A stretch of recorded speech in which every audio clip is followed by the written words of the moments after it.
Hey, good afternoon. This is Tim Mowry. I'm a public information officer with the Alaska Incident Management Team here on the Grizzly Creek Fire outside Glenwood Springs, Colorado.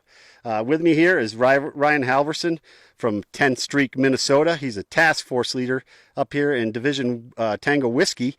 And Ryan has a great story to tell. He was out scouting the other day, and he came across something that he found in the woods. And Ryan, what was that you found in the woods? Well, I'm not much of a storyteller, but I'll give it a try. So I was out scouting line like I normally do every morning, looking for hot spots and places to put the crews. And up there in an island of green, I was cutting across, found this knife.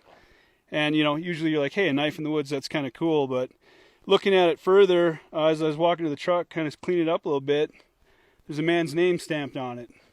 And I was able to locate this gentleman, and he called me up. And How did you track him down? Well, I tracked him down. I Googled his name first. It's kind of a standout name. Not very many of those out there. I won't say the name right now, but in any event, found the knife, Googled the name, and it came up with a Facebook page. And tapped on his Facebook page and kind of found out where to go from there. And I was able to get in touch with his wife. And then later on, called him at the end of shift, and we were able to make contact. And the only thing I asked is I wanted to know how and when he lost the knife. And Yeah. it's kind of a funny story. And he said it was a match set, that his dad had custom made for him, and I kept trying to dig it out of him. I was really curious on when he lost it. I was thinking maybe 3 or 5 years ago, because it's still in good shape. It's a good quality knife. And I was just blown away when he said 30 years ago.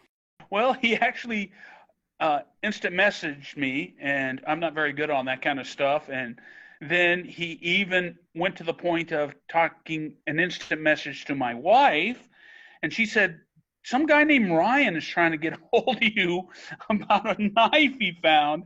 And I went, oh my gosh, what are you talking about? And then we texted a little bit, and I said, I got to talk to him. And I talked to him up when he was camping at Coffee Pot Springs. So it was just a surreal moment. It was unbelievable. He sent me 3 pictures right from Coffee Pot Springs. And I couldn't believe, after that many years laying there and everything that goes on in Colorado, it was probably covered with, 10 feet of snow for 30 years, and it's still in pretty good shape. He said he was going to meet your daughter and give her the knife today. Yeah, that's already happened, Al. That's already happened. I've already got text, and I got a picture of him. Up on Coffee Pot Road out of the Coffee Pot Spike Camp.